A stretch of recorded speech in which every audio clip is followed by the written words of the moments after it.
పందులు 20-30 ఉన్నాయి. ఆ పాలు పిండిచ్చా. పందులు బాబాయ్ పందు పాలు పిండిచ్చారు.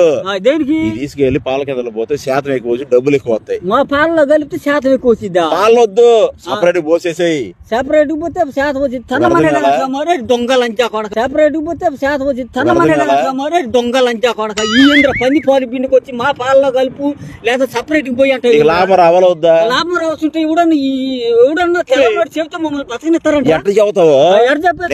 నీకు ఎవడో కూడా చెప్పాడు రా పంది పాలు తెచ్చి పోతున్నారని కేంద్రానికి. బర్రె లీటర్ రోజుకి 5 ఇచ్చేది ఉంటుంది, 4 ఇచ్చేది ఉంటుంది, 3 ఇచ్చేది ఉంటుంది. 10 లీటర్లు మాకెత్తాయి. ఈ అమ్మ కడుపు మాడ 10 లీటర్లు పాలు పోతే మమ్మల్ని బతకనిస్తారంట. 10 లీటర్లు పాలు పోతే మమ్మల్ని బతకనిస్తారంట. డబ్బులు వస్తాయి నీకు. డబ్బులు వచ్చే సంగతి తర్వాత ఊరుకుంటారు. ఎవరు చెప్పొద్దు, నువ్వు ఎవరు చెప్పొద్దు. ఎవరు కూడా చెప్తారా? తీసుకొచ్చి ఇచ్చేది యాదవ మాకొద్దురా యాదవ ఏంద్రీ చెప్పేది. 50,000 అయితే 10,000 నాకు ఇస్తా, పిన్ని వాళ్ళకి ఇస్తా. నాకెందుకు అసలు నేను అమ్మనరా అంటే బర్రి పాలు కంటే ఎట్లుంటాయి తెలిసింది. ఉంటే మమ్మల్ని అమ్మంటావు. పిండిచ్చాను ఈ రోజు. చెప్పేది శాతం ఎంత వస్తుంది బర్రికి? 7-8 వస్తుందా? 20-30 వస్తాయి శాతం. ఎవడని నమ్ముతాడంట్రా? నమ్ముతాడంట్రా? సరే మాట చెప్పి తిన్ను, అనవసరం. మమ్మల్ని బతికిస్తారంట్రా. ముదురు బర్రె అని చెప్పు. ముదురు బర్రె 10 వచ్చిద్ది అమ్మరా. దొంగలని ఏడకు పోతాయి ఇట్లా మాట. ఏంద్రా పోయి బాబు నీకు ఎన్ని అనవసరం. ఎందుకు వద్దు? పంది పాలు ఎవడని పోతాడంట్రా? నువ్వు పెడతావు? పంది పాలు ఎవడని పెడతాడంట్రా? చదువుతావు నువ్వా? ఎవడని చూసినట్టు ఎవడు చదువుతాడు? చీకట్లో 4 గంటలకు ఎత్తుకు ఇస్తా నీకు. ఇంత శాతం వస్తున్నట్టు ఎవడో కూడా కనిపెట్టుకుని ఉంటాడు. నీరు కలుపు. నీళ్ళు కలిపితే ఏమన్నా శాతం తగ్గింది అప్పుడు. మరి అమ్మిడి కొడక మరి అమ్మిడి కొడక పంది పాలు డబ్బులు వస్తున్నాయి అవుతున్నాయి మర్యాదగా.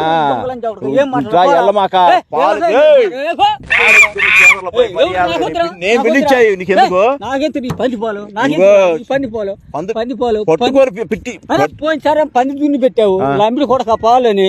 ఇప్పుడేంద్రా పంది అనవసరం అయ్యా. అమ్మిడి కొడక పంది పాలు ఎత్తుకొచ్చి అమ్మిడి కొడక పాలలో కలుపుతావు. పందిని పొట్టించి 500 రూపాయలు ఇచ్చి పట్టించే పాలు నేను పట్టిస్తారా? నీకు రూపాయి నువ్వు దీని పాలు నాకు అవసరం లేదురా. రూపాయి తినయ్యా పాలు నాకు వద్దురా. పంది పాలు నాకు కావాలరా. పంది పాలు ఎత్తుకెళ్ళిపోయా నీకు అనవసరం ఇవన్నీ. నీ గత చెప్పిన ఎత్తుకెళ్ళిపోయి అర్థమైందా? నీ పేరు పోయి మొత్తం పందులు పట్టుకొని పోయినరా? 20 పందులు కట్టేసి 30 కట్టేసుకున్నా. అనవసరం పాలు పోయాలంతే. ఉందక చదువుతానిక పాలు పోతా పోయివా? ఇప్పుడు నేను పందులు కట్టేసి పంది పాలు పిండిచ్చి పోపిస్తా నీ చేత. నీకు ఎంత కావాలి నెల చెప్పు. సరే నువ్వు ఎలమాక నువ్వు ఏడకపోతా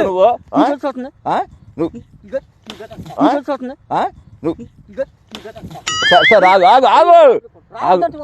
నువ్వు అట్ట కాదు, నీకు రూపాయి వచ్చే మాట చదువుతా నేను.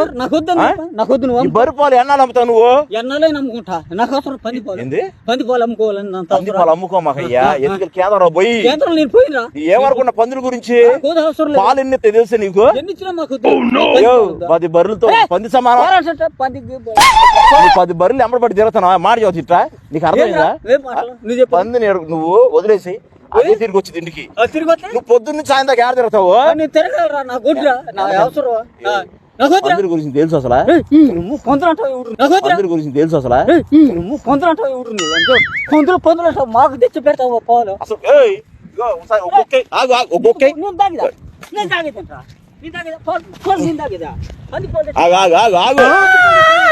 నువ్వు అట్ట కాదు, రాళ్ళతో కొట్టి తలగ తగిలితే నువ్వు భరిస్తావా? నువ్వు భరిస్తావు చెప్పు. సరే గుక్కే ఎట్టుండి చూడు.